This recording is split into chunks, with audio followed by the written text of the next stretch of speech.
And would you look at this? Get used to this. We got a special episode for today's edition of the Tune-Up. We are going to talk motorsports as we always do, but with a little bit of a twist. We've got a great attendance of people here today. You see the names on your screen, and you'll see them throughout the show. We're racing here at Talladega on Roblox, a game that was given to us in part from Greg, who is the creator of Dega, I think. I don't remember the specific name of the public game, but he's lended us our own copy of this that we've had since last year. And we've been enjoying doing some fun racing on it. Now we're going public with it.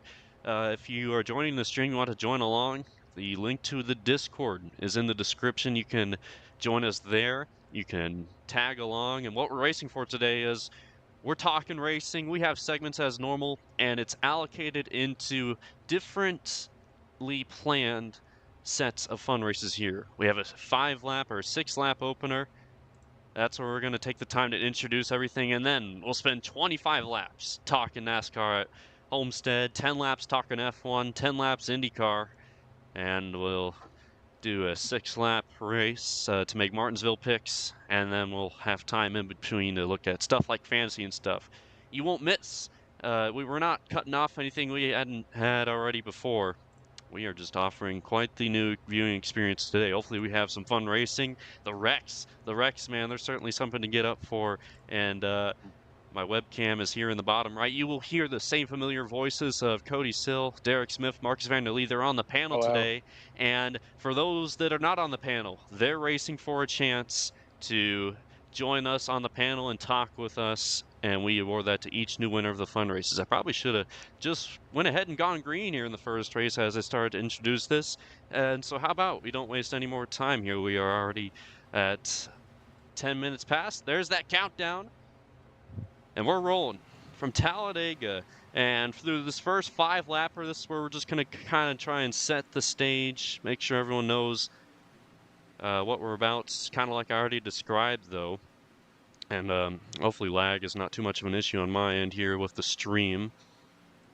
If it is, that'll be the biggest worry here for anyone joining here, people who are not familiar with this racing here. But yeah, kind of give a rundown here of this type of racing here. It's a pretty realistic field here. There's multiple different types of cars to run, and we'll give people a chance to choose what type of car we run as we go on. By the way, someone just flew into the catch fence in turn 3. Yeah, so that is another thing to watch out for. These also have some of the wildest wreck physics out there, as you see. Yeah, right see, here. Cody will be demonstrating for us. Never mind, it'll be. That was a bad example. But the draft and everything here really works very well here. There's hopefully to get to see that in full form for this action as well. Trying to fix some of my stuttering on my end here. I imagine with the OBS and stuff, it might be a bit jittery. Hopefully that's not an issue for me. That's just on my end, though. Unfortunately, it's also on the end of the stream, though. But we got 5 laps here, technically 6, as it reads on the scoreboard. And for the first chance for someone to jump up to the stage and talk as part of our Homestead discussion, that's going to be the big one you want to win right here. You want to win this one. So how does it work if like a panelist wins? Well, we'll appeal it to the next highest finisher. Down. It's works reverse here. Another thing here to watch out too is this. Do you see what Zach's doing right now? Is merging. Yep. Mitchell just did, as we like to call it, a bad merge, as he merged up in front of the entire field. Let's go high around him. It takes a lot to call caution. These are fun races that we try to keep flowing, and we tell those that wreck. Audience to walk in the back. Just as King almost did. There goes Chris. They will merge. Chris will merge. Just got turned in the middle of the turn. Damn! There it is. Damn! Cody into the back. Okay. No caution. There's still enough cars, I think. Yeah, we can keep that green. That one's so bad it froze my screen for a second. So by the way, for the viewers, for those who don't know who is who, I'm obviously just my initials with the 56. I'm the leader. Derek is Darkar, Yeah, and then Cody is 9CTS9, aka the guy who just hit the fence and died.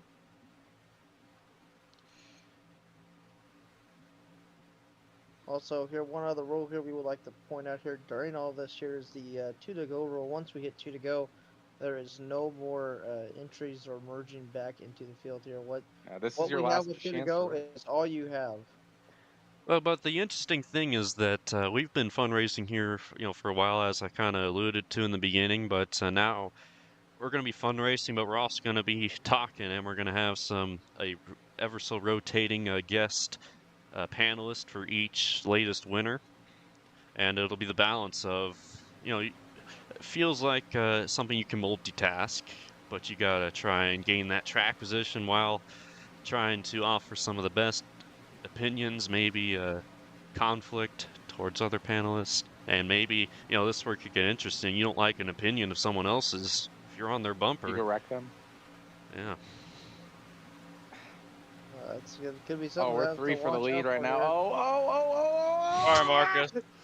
I'm sorry, wait, Marcus. You saved it. I saved you. I saved you. Okay. Let's go. Thank you, Dar. Thank you. Yeah, sure, Mike King. Should I get some help right here? No? Okay, I'll just go to the back.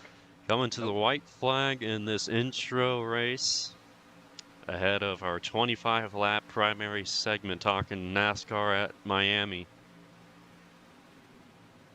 Bro, if Axel wins, he ain't gonna talk, bro. Come on. The chat for the YouTube stream here will get the pick what cars we run next. As we got cars spinning. White flag. Well, that's it. Cody's done. What we have left is what we have left here. We'll have to see here who will come down to the win. Good. We have 2 panelists up here, 3 of them, I should say, in contention, but it's Rack. Chris and Marcus on the top. And Chris. Wow, Rack's being really dirty. He really wants to be on this panel. Me and Uzak are in a bad situation here. Mm-hmm. We'll see here. I think the help might go to Chris here with how bad Rack's racing him. And yes, it will. Chris will get the push. Oh, Chris. Will he be able to hold it? That was almost a Michael McDowell moment. It ain't over. But there's no pushes. Coming to the line. It looks like it's Chris. And Chris. Chris will be on the panel. He really wanted to be a part of that, and he had to literally work his way from the back there. He merged with about 2 or 3 to go. Kind of glad a panelist didn't win there. Well, I mean, it would have gone to second place anyways. Sure.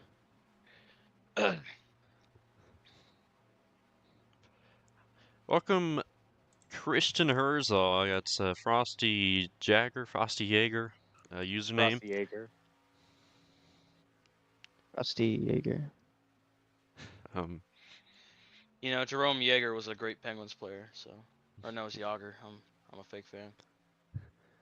All right, so we let little Chris choose what car we're running next for our Homestead discussion. We'll do a Gen 6. All right, which one? 2019. All right. Go. Now, another thing though that people might notice here with this year, it's a little bit more laid back here. I mean, we already were laid back to begin with, but this will probably be a little bit more laid back than usual here. This is an environment that we are all very knowledgeable in. Mm-hmm. So.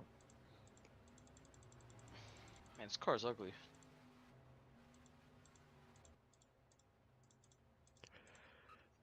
If you're just joining us, we got an exciting new format for today's episode. It's a test run, I should say. We're feeling it out, seeing how it goes.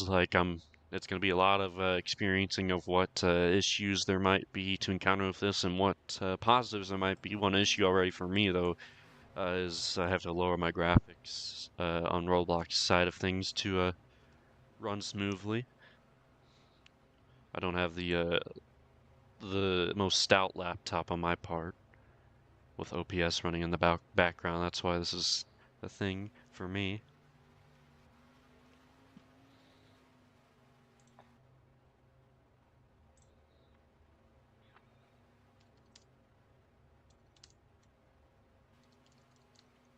All right. Got a new graphic for you that'll be up for this show.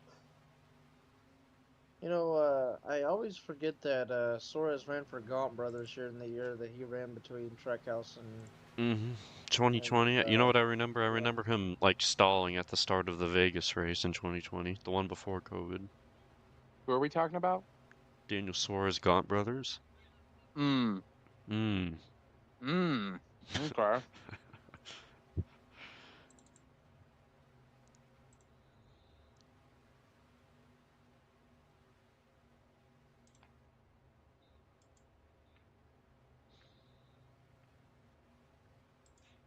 Oh, yeah, okay. Axel says, can we not talk about that? Okay, we'll talk about the 2020 duels. How about that one? No, I don't know what that one is. I know it. Basically, Gaunt Brothers, Suarez was an open car and he missed the 500. So they got wrecked in the duel. He got like wrecked, like something relating to pit road. Mm-hmm.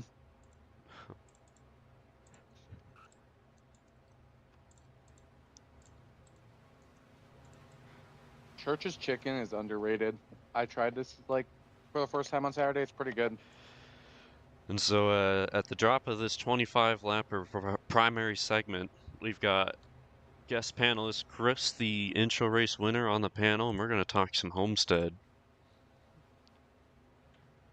I know, as a 2311 fan, he loves that. I'm gonna waddle to the kitchen really quick to get a drink before we race. I say waddle. Well, I say waddle You got because shit hanging from your butthole? Bro, we're on stream. I can say shit Yes, you can. and butthole. No, So you can say shit, but no, not my butthole. ankle's messed up, and I don't know Yeah, why. that's what it is. Yeah, I wonder why. Yeah, I don't know why my ankle's messed up. Really weird. So we got 2 waters and a mellow yellow. Hi, Mom. It's Mitchell. Oh, I see tire marks in this guy. Where Yeah, did you'll that guy get go? those bigger jobs. I'm sure Mitchell's fine.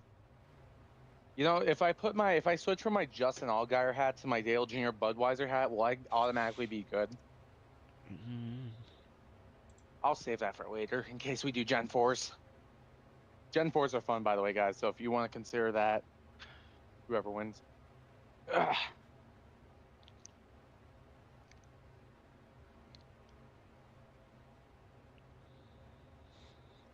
All right. All right. Well, are we all ready? before we get going, let's just ask the viewers in the chat here, what do they think about the Homestead race? If there's anything that could have been better about it or worse, just want to hear from them. A lot of green flag runs. In First fact, green flag pit stops of the season. really? Well, that might be true. Yes. Yeah, well, no, we started to have a green flag cycle at it was a green flag cycle we started to have at Phoenix. I believe the caution came out. It was the leg and Suarez incident, I believe, that ruined it. Yeah.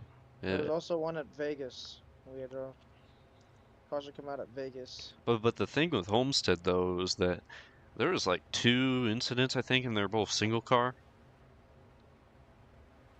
Yeah, you know what? I'll say I'm gonna give my bias pick before we actually start, or like my bias take about it.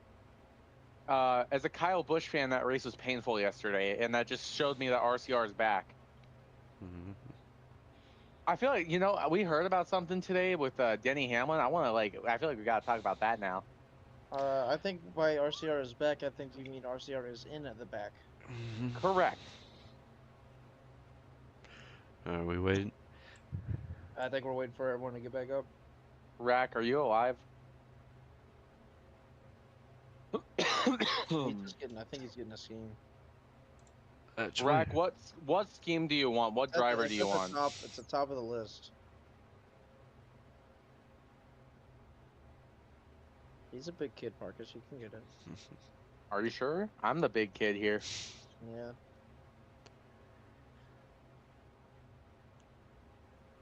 I think Marcus and Cody are about to die together. Big back. But we actually saw, I think, as many pit road incidents as we saw on track incidents at Homestead. I went to take a shower during the race because I woke up late. I came back and heard about Suarez spinning in pits.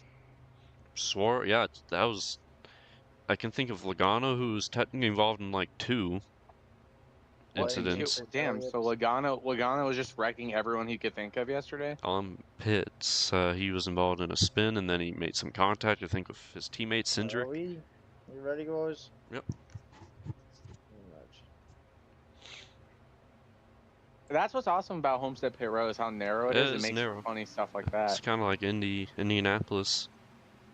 We're off and running in this 25-lap Homestead segment. Oh, 25. Okay. Well, who should start? Don't forget. Well, I'll just say that the guy who just got up here, Chris, his paint scheme right now is Bubba Wallace, and I thought before the race in my fantasy, I chose Bubba Wallace to do good, and I was right in that assumption. I mean, he's in the thumbnail for a reason, you know. Mm-hmm. Well, I'm gonna look at my phone while driving and see what my fantasy was. I know I had Larson in my fantasy. That was a good call by me. And I think I put AJ Allmendinger in my fantasy. Again, a good call. I'll say this right now here. AJ Allmendinger, back-to-back decent runs here at Mile Halves. They're 2 of his better Mile Halves in his really entire racing career.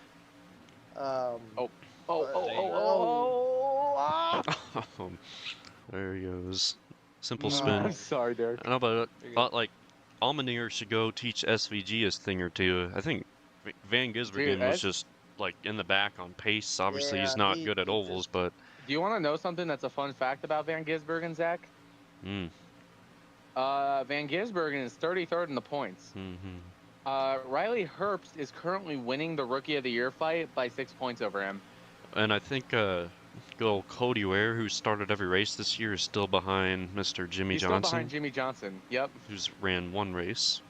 I'm sure if Jimmy Johnson has a good run at Charlotte, he'll be back ahead of Cody Ware for another couple races. Yeah. Maybe even some other drivers. Ty Gibbs down there at the bottom. Ty Gibbs got where did he finish yesterday? Like 25th? Yes. He had a really good run for his standards yesterday. Oh my goodness gracious. Oh, Cody. Yeah, there it is. The first car out of the track is me. And we I am Piedmont Airlines. Piedmont Airlines? Yeah, that's what Terry Labonte ran back in the day when he drove the 44 car. That's I believe that's the car he won his first title in. Can you name me the year? Was it 1985? No, it's not. It's 84. You're way off. I was trying. I was close. I knew it was a year. I was gonna say 87, but Dale Earnhardt won that year. Chris, who watched Tyler Reddick, who's I've known he's a fan of. Also, Larson, who we got to talk about. That drive to the win ultimately was pretty impressive. But Bubba. Yeah, Larson and Bubba, I mean, honestly, all of the guys, we had a lot of comers and goers yesterday. I mean, at the end there for a sec, I thought Chase Briscoe might have been able to pull it off. It didn't seem like he had what it took. What worked for Larson, though, is that every single pass he made right there and slides through the top 5 was just about as uncontested as it could be. Yeah, and that's the thing here with Larson is just we've come to see this from Larson whenever he's got a really good car and he works through the field. It does not take a lot for him to pass cars. I mean, and he maneuvers the field very well. He rode the wall there towards the end of the race too, out of turn 2. I mean, these are next gens with those composite bodies. They can take a beating, but that didn't seem to mess him up. That was when he was battling with Hamlin. That was probably the last pass he had to spend time on. And if you guys watched the Xfinity race, Larson was rampant in the last part of the race. He was 7th place, I think, with 6 to go, and he somehow got the first. I was like, no way, dude. And that's how close he was to sweeping it. Yeah, and I also want to point that out. I am a big Allgaier fan here, but I was a little disappointed, especially after he won the Cup race, to not see him get the sweep done here, because it's a very, very rare thing to see here. I was fortunate enough to see Kyle Busch do it in 2010 for the very first time ever at Bristol. I got to watch all 3 races there. That was very cool. Well, I wasn't a Kyle Busch fan, but it was just cool to see that. I know he's got another chance at Bristol, but to do it at a mile and a half track of it, all things, I mean, that's yeah. Yeah. So, anyways, yeah, no, what I was gonna say is, as a Kyle Busch fan, I'm like I'm like 50-50 on it. Like, on one hand, I count the reasons that like I'm happy that Kyle Busch is still exclusive in that club, but on the other hand, like it would have been cool to see Larson do it, you know. Larson definitely had that Xfinity one in hand. The late race yellow and restart. Spinning the tires, not to his own fault, getting pushed from behind. Sam Mayer, who he's interesting. I mean, he managed to mess Parker Kligerman up at the Roval, and then he managed to mess Larson up today, or not today, on Saturday. Like, pretty impressive. Well, on the bright side, Larson winning that Cup race made him the third most winning Hendrick driver. Yeah, that was Jimmy Johnson and Jeff Gordon. That was a stat that's quite a really list to be on too. Yep. That's also like quite crazy to think about that only Johnson and Gordon have won over 50 races for Hendrick now. Larson's only been on Hendrick since post-COVID, technically. He joined Hendrick after Bowman, Byron, and Elliott, the rest of his teammates. I gotta say, Bowman, he's a very quiet driver, but he's just showing why he earned that Hendrick ride and why he is where he is today and not in the back markers like he used to be, you know? Well, Bowman's not one of those pay drivers, technically. He made his way up. And as a Tucson native myself, it's really cool to see a hometown hero. Who is that? It's really cool to see, that was at Rack, by the way, if you guys want to do anything about that. It was really cool to see, Bowman just work his way up the ranks. Got the opportunity from Dale Jr. being injured, unfortunately, but it worked out for him, you know? It's cool to see that he's still doing well, and he's one of 3 Hendrick drivers. I believe he's third out of all the Hendrick drivers in points. He's third place in the standings. Yeah, he's either second or third, and it's the fact that all the Hendrick drivers are up top. Elliott is the lowest now. Yeah, Elliott, he has not had a good couple races, and I mean, yesterday, oh my goodness gracious, Mitch is dead. I mean, Chase Elliott, man, I don't know what to say about him, you know? He's just... I thought he would do something at Homestead yesterday because he was good in the fall. And then I just don't know what went wrong for that 9 car, you know? He was mostly irrelevant tomorrow or yesterday. I feel like we may have jumped the gun too early after the clash. Yeah. I was worried of that. I wasn't fully on that wagon. You know, these viewers didn't have to know that we made that prediction of the clash, so I mean, we could stay quiet about it. Yeah. Oh, well, you know. Well, you just killed me for that. Oh, hey, I'm on the Boulevard. Yeah. So, anyways, guys. So, as someone who's been on the Boulevard, I mean, there's not really much going on here right now. Oh my goodness. No, I'm kidding. I do want to talk about it's the Marcus and Marcus show. Marcus, anyways, guys. Oh yeah. By the way, I'm in the Boulevard. Anyways, guys, I'm up here in the booth now. Yeah, call me Neil Bonnet. Sounds like a type of butter. Well, you guys talk about Chase Elliott and his performances, but in the middle of the race, I remember talking with you guys as well, and not only did Chase Elliott, especially in the middle of the race, get mired back around like 17th or so, but Kyle Larson was also back there too, and we were talking about like who the weakest link in Hendrick Motorsports was, and I remember Zach piping in, saying that he honestly thought Larson this year was... Well, that's what the points reflected before Homestead, I think. You know, as small as the gaps were, Larson was the 4th out of 4 Hendrick drivers in the points, I think. Larson's shown to be up front. Go ahead, guys. My thing is Byron is a very consistent driver early season. You look at Byron's stats, most of his wins are in the beginning of the season or right near the end of the season. So I mean, he's a very consistent driver. Chase Elliott and Bowman, they're 2 drivers here that if they could get consistent, they can stay consistent. That doesn't mean they're going to get wins, but obviously, if you want to look at the wins category, that's where you got to go to Larson. And honestly, saying that you're the weakest link at Hendrick, right now is saying something. Doesn't mean you're a bad driver, because right now Hendrick still is going off on all cylinders. It's just that, you know, maybe you just kind of drop back. And I, even as a Chase Elliott fan yesterday, I've never noticed Homestead to be one of our better tracks.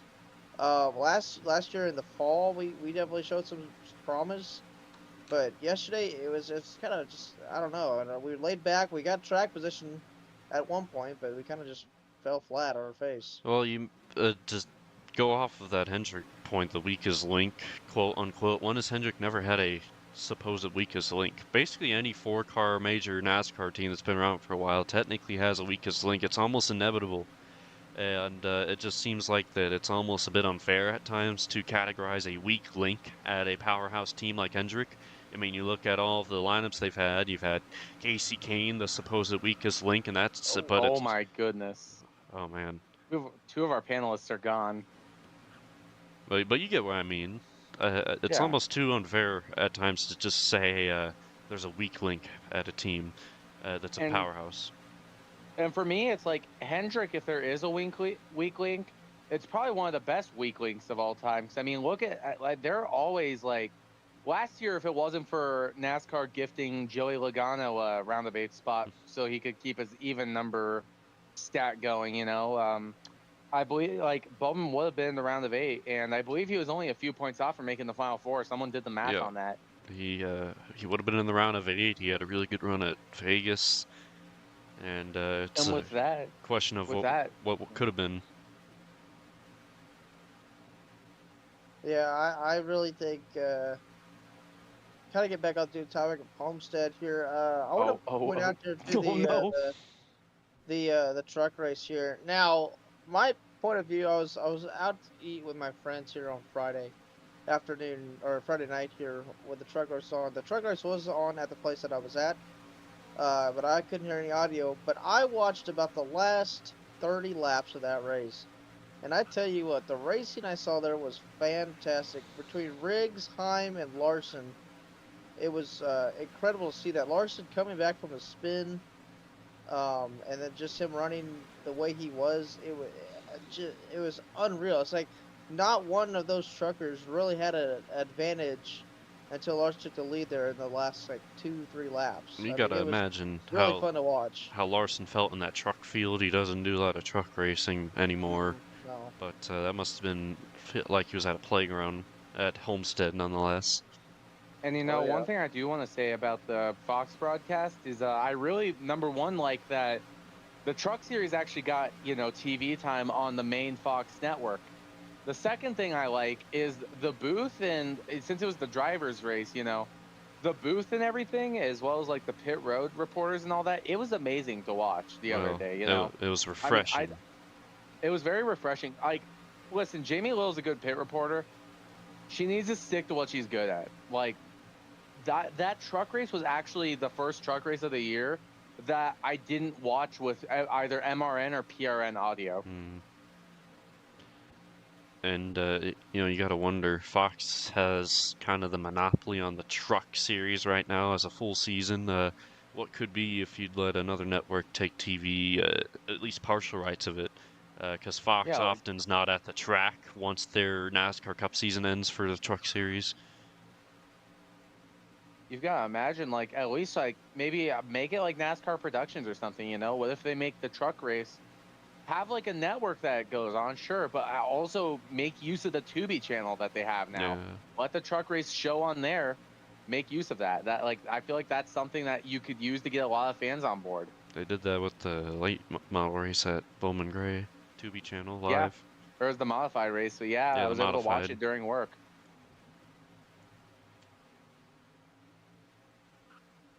Yeah, I think you know, it was good racing. The Xfinity race here was a little bit quiet. Overall, the racing all weekend here, I felt like was very pure, very consistent. There wasn't really. I mean, the Homestead's a hard track to really have unpure racing, in my opinion. One of the best. It's one of the best circuits out there. Name one bad next gen race. You can't. Exactly. I mean, all of them have been fun to watch there, and they've, you know, it's really been a. I don't know. I don't really describe it. It's just great racing here. It's a nice Trouble. nice facility. As there goes Zach, he's up and over. One of the first times we've seen Zach wreck, he's still trying to flip. Yeah. Do we want to fix the laps, Cody? Yeah. When we get to lap 20, I think we need to each take a lap to rate the race. To do our Yeah, rate that's a the good race. idea. There was something I wanted to say. Oh, I wanted to talk about. So we had Tyler Reddick in mind earlier. What I want to talk about the guys that he was battling to stay in the top 10.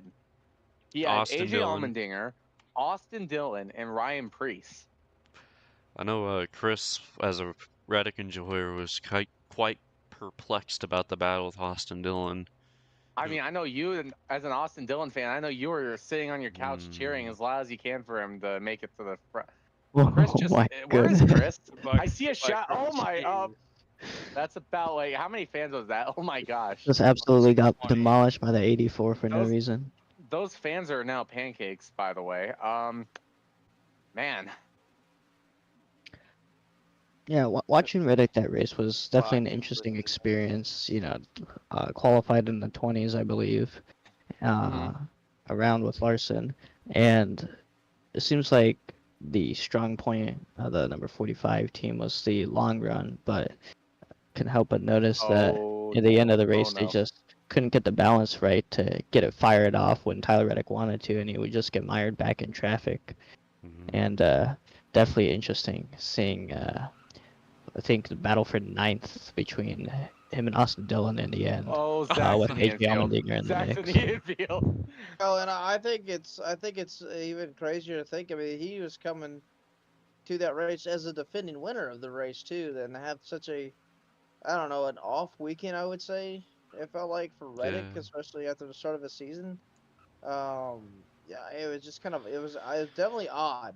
I mean, he definitely did not have the top speed. His teammate though, Bubba Wallace, we talked about that a while ago. He definitely showed some speed. I mean, he raced his way up there.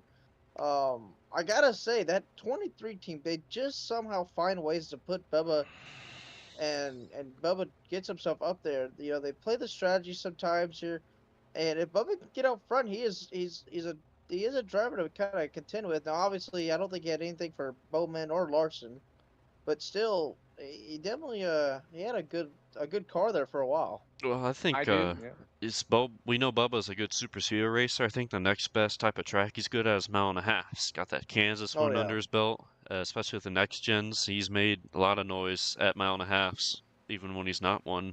I can think of when he almost won at Texas in the chase, and just other mile and a halves like that too.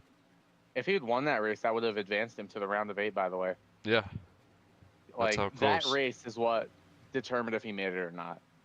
I do want. Speaking of Chase, now should we talk about the playoff standings really quick, because these are interesting to look at. Yeah.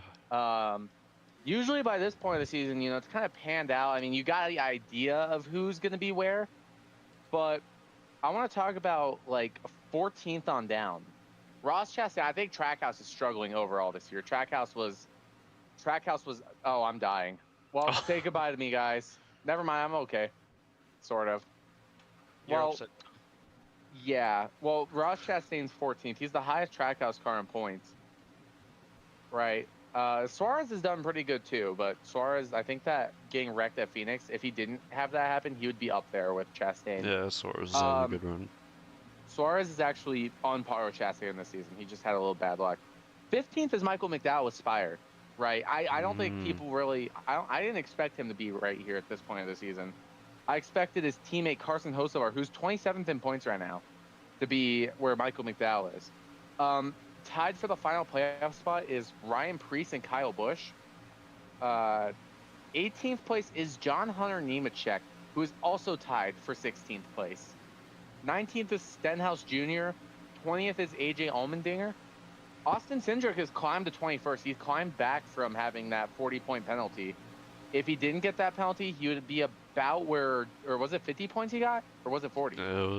I think it was closer to 50 maybe. It was a 50-point penalty. If he had those 50 points right now, so he has 121. He would have 171. He would be 7th place in points ahead of Bubba Wallace. So yeah, Cindric has climbed his way back up. It's crazy though. John Hunter Nemechek has outscored Eric Jones so far this season. Like, what do we think about legacy there? Do we think John Hunter's finally coming to his own after a year? Do we think he just needed a year to adjust? I don't know. John Hunter also ran in Cup previously. I think we thought Legacy was off to a good start after a great showing at Daytona, but it might be starting to even out. So we'll have to see. We'll have to get a bigger sample size, I think. Maybe that Daytona run was just enough to boost his confidence, you know? Yeah. Anyways, lap 20 now. Let's talk about we gotta talk about the ratings, you said? I'll go first. I'll rate the race this lap. And as always customary with all of our shows, we will rate the racing product, excitement, and finish. And I'm not going to make you calculate it while racing, Dar. But yeah, I can't. I'll go ahead and kick this off before we come back to the line. My racing product rating, I thought for a green flag run of a race, it didn't have a lot of parity up front. It was mostly Blaney, followed by a little bit of Bowman, and then there at the end, of course, Bubba, Larson.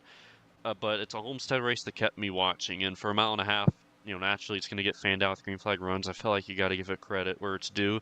Homestead's phenomenal with next gen as actual goes into the stands, and I got to give Homestead a 9.0 racing product rating. My excitement is a 8.2, and the finish is an 8.6. Marcus? Yeah, I mean, Homestead, I think we were talking about with Vegas, or Phoenix, I mean. It was Phoenix a couple. Oh. Chris, are you okay? I'm fine. Okay. No, so what we were talking about with Phoenix a while ago is, comers and goers. And we saw a lot of that at Phoenix. We saw that yesterday at the end of the Homestead race. You saw guys you didn't expect to see up there. Chase Briscoe is someone that comes to mind. Like, yeah. Bubba Wallace, I mean, usually he has mid-race pace, I feel like, and then he just is kind of like somewhere in the mid top 10 at the end. Bubba was up there, and he was competing. I didn't think people expected to see him, or even of all Hendrick drivers. Not rating on if Bubba was up in the front of the race. You're running the race. I'm gonna say for racing product, a solid 8.2. Excitement, I mean, it's typical mile and a half racing. You get a little bored, unlike what's going on right now. This isn't really that boring what just happened right now. Yeah, let's just Marcus keep talking normally. Oh my goodness. Yeah, so I'd say excitement like 7. I mean I got bored until like the last 20 something laps when we saw Larson. And then what was it? The finish? I mean, it's a 5. I mean, listen.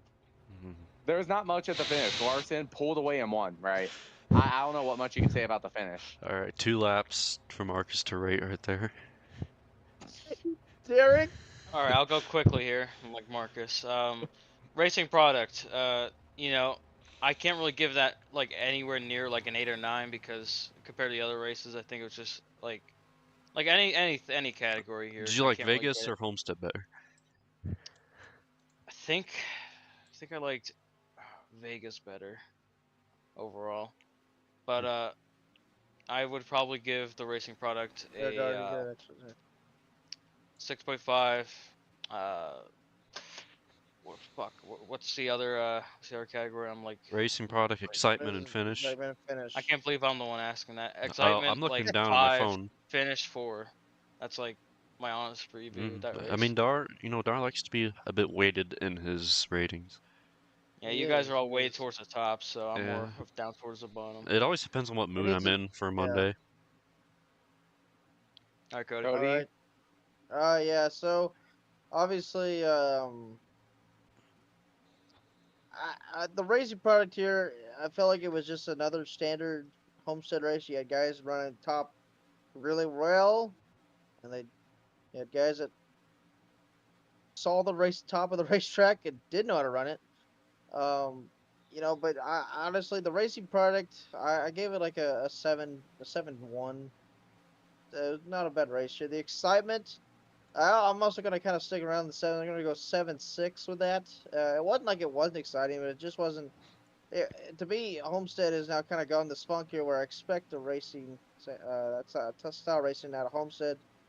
And then for the finish, I'm also going to go 7.5 with that one. So, overall, it's kind of just mid-sevens there is where I kind of felt like that race landed for me. Okay, Chris?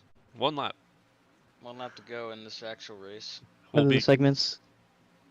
So you got racing product, excitement, and finish. Racing products is a 10. Like next gen and Homestead, that's bread and butter right there. Excitement, I'd give it a 7.8. Like as a racing fan, you know what to expect at Homestead, and like just it's an all-around driver's track, and watching those drivers just rip the wall and then make all these different lines work, you know, that's what excites you. But as a general fan, you know, not a lot of movement. Off the wall, you might not be as inclined to watch. Just because you don't know what to look for. He just won the race, guys. No, I don't know. He just won the race doing all that, guys. In a photo finish. I just want to point that out. I don't know. It's too close. I gotta look Marcus, at that. please, he won. What was the last segment? What was the last? Finish or whatever you did. What was your rating to that finish, and then the finish you just had with Marcus? Finish, I'd say a 9 up there. Like, unless you absolutely loathe Larson, like it is just something else to watch a guy like that come from maybe stage 2 of the race in like 17th or so, and just outright charge down multiple drivers on pace. Now, given Ryan Blaney's engine blew up, I feel like it'd be a different case, but it's not like Bubba Wallace, who was had the fastest lap of the race, and then Alex Bowman, who was absolutely leading and trying his darndest to keep Larson ahead. It was just very exciting for me as a race fan. That was some might say that was reminiscent of Mike Joy's call, the race-winning pass, tone-wise. Chris was just giving his race rating as they were racing to the finish. He was in a dogfight for the photo finish. We'll see. Chris, you get to pick again. What cards we got? Gonna do? Really quick, one more thing before, since we're still gonna be in between now. What do we think about the rumors that have been coming out about what the finale is gonna be next year? Everyone likes it, unless you're an avid Phoenix attendee. I'm really gonna miss the Phoenix finale. You know, I mean, it was just one of the greatest moves NASCAR ever made for this sport. You know. Ones.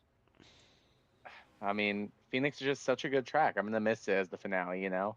Hopefully it gets to be the round of 8 decider again, though. Well, the penultimate race. Yeah, that's a good spot for Phoenix.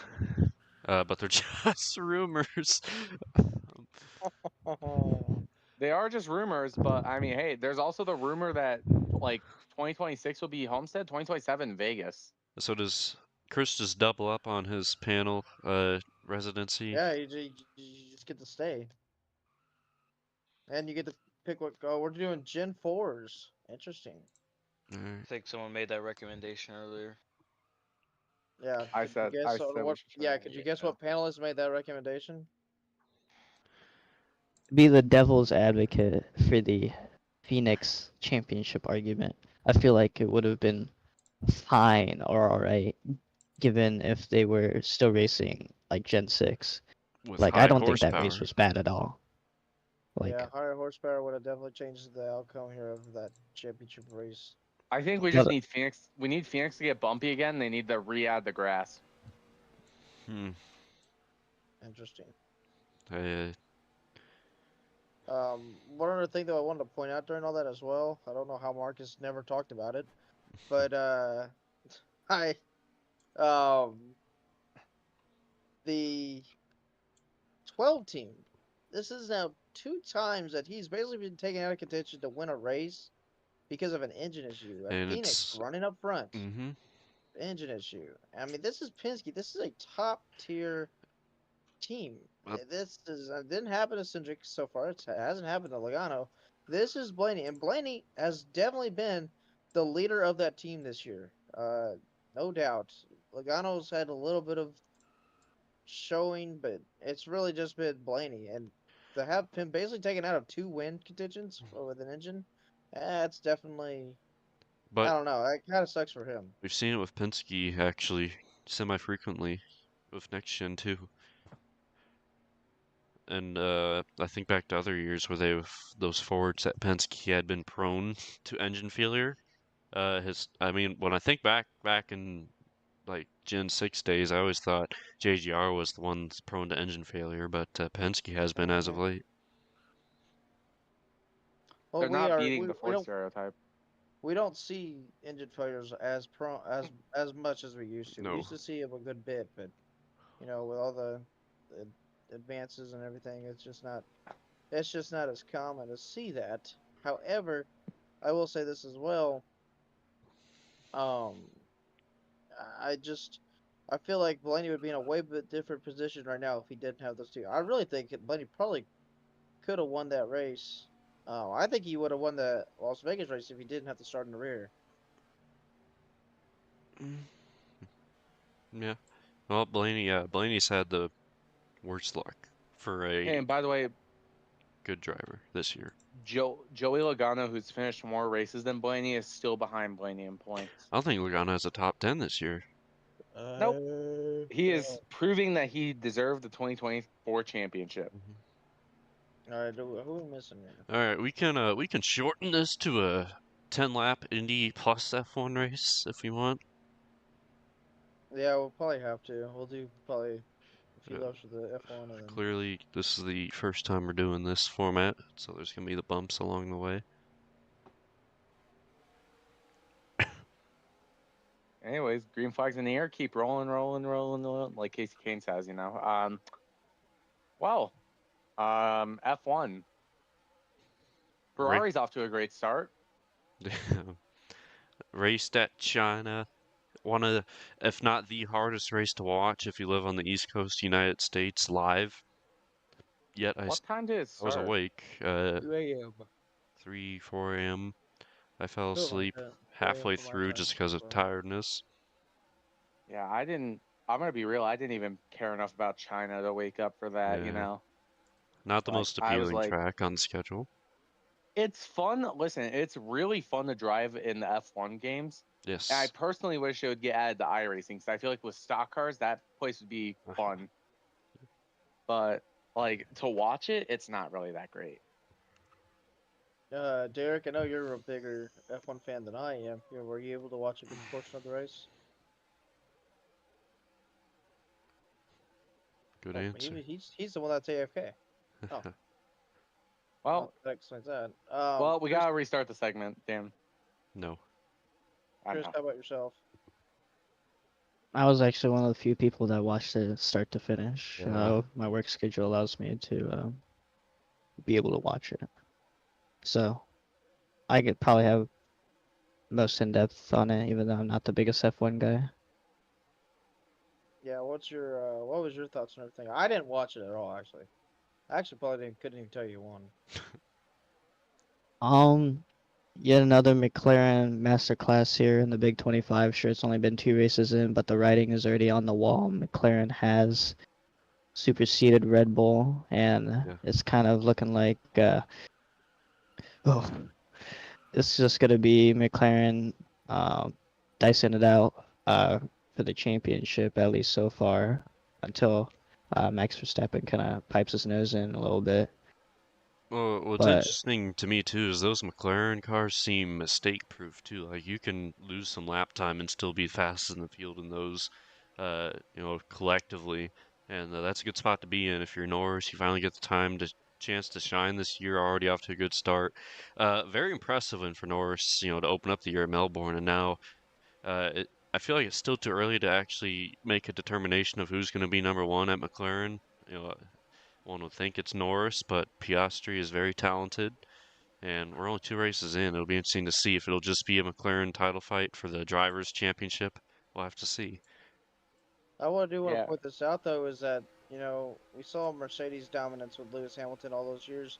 Red Bull's dominance with Verstappen was not as long, but it felt way more dominant, in my opinion. I just felt like we talked about Verstappen winning a whole lot more races than we ever talked about Lewis Hamilton winning in a season, but I could be wrong about that.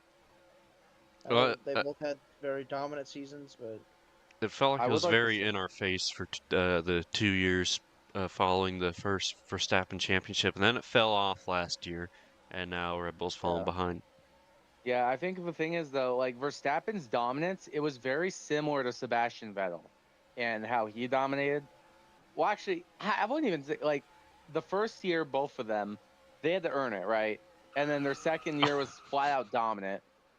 Verstappen's third year was even more flat out dominant compared to Vettel. Vettel actually had to beat Fernando Alonso in an underperforming Ferrari for that. And then you had the fourth year of it, and Vettel straight up dominated. Verstappen, like, just had to keep dragging that Red Bull to places that it did not belong. Right. And that leads us into today, where part of that topic with really Red Bull overall is their second seat, Liam Lawson, hasn't been performing well. And maybe it's starting to show that it was actually the second seat there that wasn't that great, and it wasn't Checo's fault. Yeah, I feel bad for Liam Lawson. I mean, he's getting just dragged after 2 races, and that Red Bull second seat, to your point, Marcus, has not been one that's actually been all that shiny. I mean, you got to give credit to Verstappen, I think, even. I feel like he's been really wheeling a actually much further underperforming Red Bull top ride than has been evident just by his talent. And it's been a terrible spot to be in as a second driver there. I hate it for Liam Lawson that he's already getting dragged. What? Who was that? Was that Mitch? Yes. Okay. Well, yeah, from what I read, so okay, hold on. There's a Instagram account that I follow, and this guy's like very, very, very reliable source. So at first it seemed like the conversation was Calapinto and like Calapinto would get sent to V-Carb and Sonoda gets moved to Red Bull. Now it seems like there's a chance that it's actually just like a seat swap between Lawson and Sonoda, that Lawson just goes to V-Carb. I don't know what you guys think about that. If you think the Sonoda debut at Japan would be cool. I know who Yuki Tsunoda is. That's about it.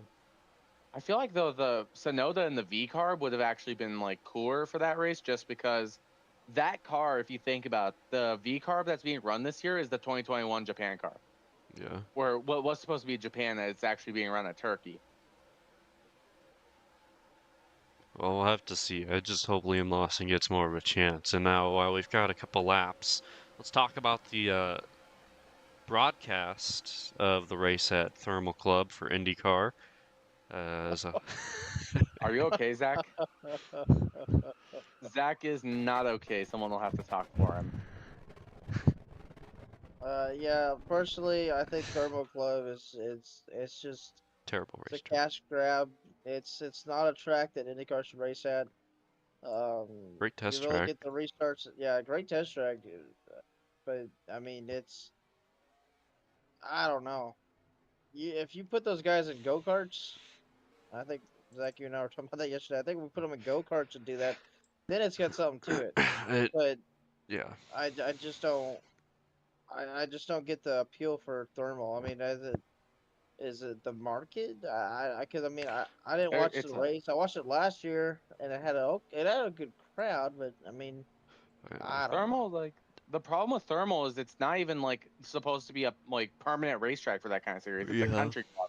It's a private racetrack. Like exactly. Why is IndyCar adding that to the schedule when the NASCAR hotspot on Instagram? I don't know how many of y'all follow him. He's a very I love like looking at his content. Oh God. I love looking at his content. I mean, can you spin Mitch again, Cody? When I think of him, he's very good about his points that he makes. His point he made yesterday is why there's no IndyCar races in the Midwest. Why are there no IndyCar races like, on the West Coast after California, like California and then Portland? Like that's the only two places that get races. There are plenty of IndyCar needs more ovals. There's a shortage of ovals. Even in the Pacific, like in the Northeast, there's no races there. IndyCar has access to many tracks there. They have Lime Rock, they have New Hampshire, they have Pocono. Obviously, there's a reason they don't go to Pocono, but still, you get my point. There's Well, they tried plenty to of go back to places. Richmond 2 times here since they left it. It's just fell flat. I mean, Richmond It's though was because not of a good COVID. race on the Richmond was not a good race though on the IndyCar schedule to begin with. I feel like maybe with the newer cars it might be better. Because Iowa puts on a good show and they're a little bit similar racetracks. But yeah, I don't. I've always felt that way too. I mean, I know they're supposed to be diverse, but IndyCar, they got to be careful what tracks they go to though, because you had incidents like Dan Weldon or incident like Charlotte in the back of the day. But I just, Even I didn't Texas even Motor think this Speedway, year. that produced a good show the last time it went there. The problem with Texas was it was a very dead market. Like there was like nobody showing up for those races. But like I just feel like IndyCar needs more ovals, and then we could see like the all-star drivers, like come to IndyCar, like Jimmy Johnson, or even like Kyle Busch if he wanted to do IndyCar for a little bit. Jimmy Johnson thrived on the ovals in IndyCar when he did them. So Yeah. I think we need more oval racing for better. It produces great racing product. Everyone tries to watch those races. I think that'll just be the And best possible thing for that series instead of like, oh, let's go to this country club track that absolutely everyone hates, like, and has voiced their concern over. and what happens when the current version of Texas finally starts cooking with the Indy cars? They leave it after a phenomenal race there. Hey, you know what though? I mean, listen, they're kind of starting to cook with NASCAR. Yeah. Well, They're kind of. We gotta give. I think we gotta give Texas time. I don't think. I kind of hope they don't resurface it yet, because I think over time it'll become a better track, like it is shown. Just don't add the PJ1 crap that is shown to be a problem. Like what was a problem at Phoenix, like what was a problem at Texas too, because then it just makes it one lane racing. Let yeah. it be like naturally multi groove. Do you think PJ1's dead? I haven't seen him in a while. I don't think I think the only time that I've seen an update like added recently was when NASCAR would go to Bristol Dirt, and that was it. It's because Bristol Motor Speedway, you know, all the rubber gets taken off of it when they put all the dirt and all that crap down. So I feel that's the only time recently that I've seen it get added. But even then, they haven't added it because we haven't gone to Bristol Dirt. We've gone to Bristol, normal Bristol. Alright, well, we've got one more 6-lap race left. Before Oh we get yeah. to that, we're gonna take a look at the fantasy standings, and even if it's not shown on my screen, I'll look into that. Yeah, yeah. By the way, I got it up already. actually, how many? Do we have even number 1, 2, 3, 4, 5, 6, 7? No, we're not gonna do that. How about? So What about looking trucks? here after the No, Xfinity. We gotta do Xfinity. after Homestead here, King, who is here, still has a big lead over Dar. King has just been raking it in here. Nate is third. Marcus, you were fifth. I think that's Marcus's dad is. My dad's in there. Nate? I don't Hold know, on. MTAV. No, that's Mark That's Diamond. Oh, that's Diamond. Yeah, okay. I somehow come back to sixth. Zach, you are rating at triple eights with seventh. Then you got Tony, Shiny, Depp, and Chris. They have both entered in later, so Chris we're is a little on the bit later to the rise. party. Yeah, but yeah, So we're doing Xfinity for the final yeah. And race. Chris once again finished second, so he did just stay up here. So Chris, you were basically just a panelist this Yeah, entire yeah, episode. yeah, yeah. And for the 6-lap race, we get to each spend about a lap and a quarter to make Martinsville race picks. Do we want to get Marcus, one did you more? hear that? Lap and a quarter, Marcus. Okay. Hey, I have an idea A really lap quick. and a quarter. Is Chris gonna still be on the panel for this? Yeah. Okay. Hear me out. Since I won the race, can I pick someone that we can also add to the panel as a sixth person? That means one No. lap per person. Aw. I mean, I kind of wanted to see Diamond up here. I know Diamond's been wanting to be on here. I'll allow Alright, it. I'll allow it. okay. Hey, this is Zach's thing. I don't know why you listen to me, but I'll bring him up. No, don't worry. I brought him up. Hello. Hi, Diamond. Don't have to sound scared. No, I'm doing good. I'm just tired. Long day. Yeah, long day. I found out that one of my teachers, because apparently she's not happy that everyone looks on an online exam to another page, that she's gonna make everyone retake it. So I have that on Wednesday. That's and then Stupid cheaters.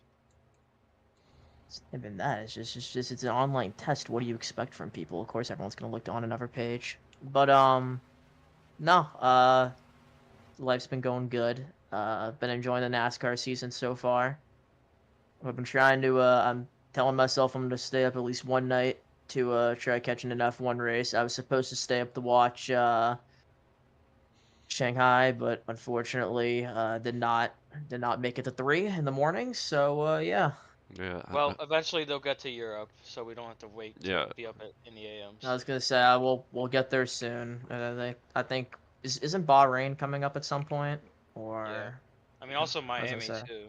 Like, you know. Mm-hmm. Hey, we got a lot more North American races. All right. We each get a lap. If Chris is participating. Here, I'll go. Yes. I'll go last in case I go a little longer. I'll go last. Oh, we know you will. And this is the finale segment. What's the rundown of the picks? Is it just 2 winners? Our usual. We have 1 underdog. Yeah. And it's gotta be someone that's actually an underdog. You can't just pick like, oh, this top tier driver just because he sucks here. I'm a lenient in the sense that as long as it's a driver that's arguably an underdog compared to your 2 winner picks, sure. All right, we'll start with Derek. Okay. For my Martinsville picks, I think it's right to say that Josh Berry isn't an underdog in this one. He's gonna be my second driver, just right away. Because he's really good at short tracks.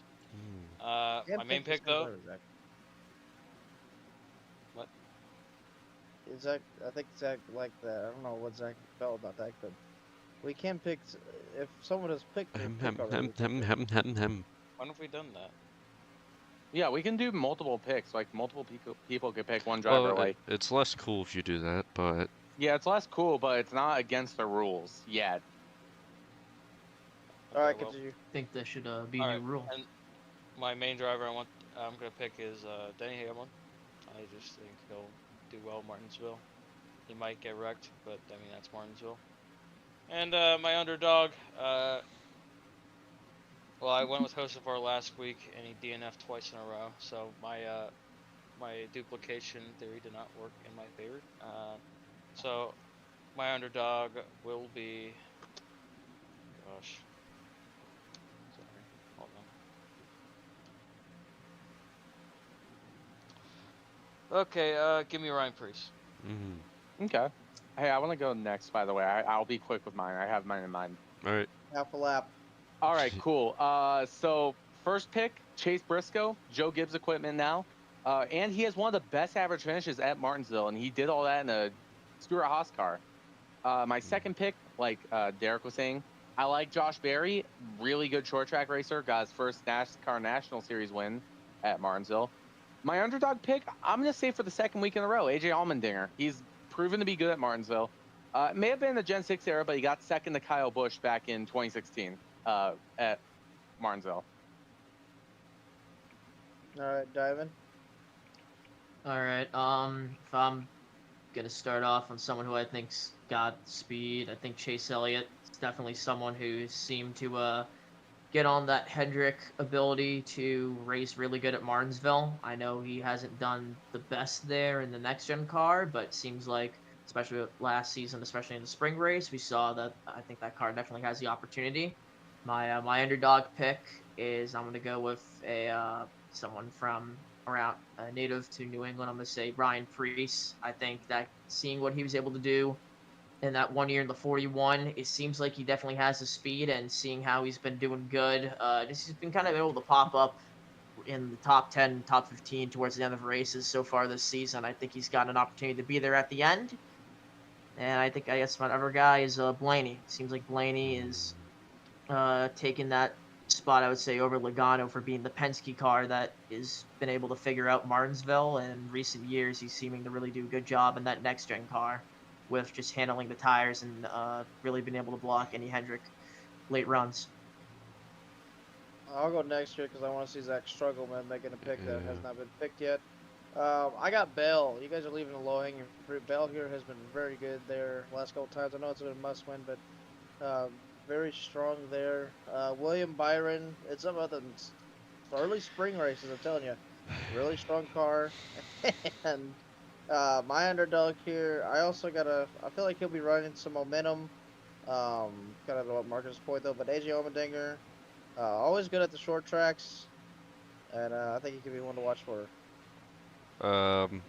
Let's see if I pick drivers that aren't taken yet. One car. Well, I know my underdog is Shane Van Gisbergen. One track that he actually did decent at that wasn't a road course was the Clash, short track at Bowman Gray. And one of my winner picks, I guess, is Ross Chastain, picking drivers that aren't taken yet. I feel like he could do something. And then for my other winner pick, I will take Alex Bowman. I feel like he's due, especially after last week. He might be going into Martinsville a bit hungry for a win. I haven't seen him as powerful in the next gen there. He has a Gen 6 win at Martinsville. But give me Bowman, Chastain, underdog Gisbergen. Okay.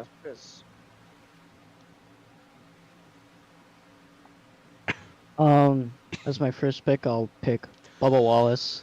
He finished 4th in Martinsville in the spring of last year, and I would not doubt that he could get a good qualifying result here at Martinsville. Probably be the best out of the 2311 group there, and maybe break through after this Homestead finish and finally get a win. My second pick would be Joey Logano. I feel like we're kind of discounting him this season. He is last season's champ, and coming off of a short track, relatively Phoenix, he was doing well until that pit road penalty, and even then he really bounced back from that and got the best result he could out of that. So he's going to be my second pick. And then for my underdog, I'm going to choose Eric Jones. I believe he's just a good all-around driver at Martinsville. I feel like if anyone that hasn't been picked will get it done, I think it will be him. All right. Yeah, that's a struggle when you have 6 people making picks. You take so that's 3 drivers per person. That's a good chunk of the field right there. Yeah, that's 18 drivers. Yeah, that is math. And with that, we are gonna wrap up this very interesting episode 8 of the Tune-Up. We're gonna debrief. We're gonna think of what was good about this episode, what was not, struggles, and the flow of this new format, and we'll decide if this is something we want to try again. And we'll hear from you guys as well. Be active in the community. Join the Discord, linked in the description. And for my frequent normal panelists, Marcus Vanderlee, Derek Smith, Cody Sill, and Christian Herzog and Diamond for winning their way onto the panel. My name is Zach Tefelsky. My YouTube is ZacharyMT. Thanks for joining us on this unique episode 8 excursion. We'll see you next week, same time, Monday, 9 p.m. Eastern. Enjoy this weekend's events. Take care of yourself.